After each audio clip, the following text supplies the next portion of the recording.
আলহামদুলিল্লাহ, 4 থেকে 5 মাস পর নিজের বাইক নিজের বাড়িতে নিয়ে আসতে পারলাম। হ্যালো এভরিওয়ান, আসসালামু আলাইকুম। কিতা খবর আছেন নি? বালা আলহামদুলিল্লাহ, আল্লাহর অশেষ রহমতে আমিও ভালো আছি। গত 4 থেকে 5 মাস বাইক নিয়ে বাড়িতে আসতে পারতাম না। আমাদের বাড়ি গ্রাম সাইডে থাকার কারণে গাড়ি চালানো সম্ভব হতো না। আলহামদুলিল্লাহ, এখন রাস্তা মোটামুটি ঠিক হয়েছে, বাইক নিয়ে বাড়িতে আসতে পারি। আর আমাদের গ্রামের ফুল রাস্তা নিয়ে একটা ভিডিও দিব ইনশাআল্লাহ। আজকে অনেক দিন পর নিজের গাড়ি নিজের বাড়িতে আনতে পেরে অনেকটা ভালো লাগতেছে। আমার ভিডিও যারা রেগুলার দেখতে চান তারা আমাকে একটু বেশি বেশি সাপোর্ট করবেন।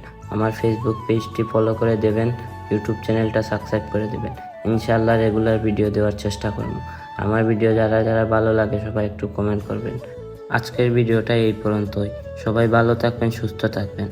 ইনশাআল্লাহ দেখা হবে অন্য কোনো ভিডিওতে। Thank you everyone.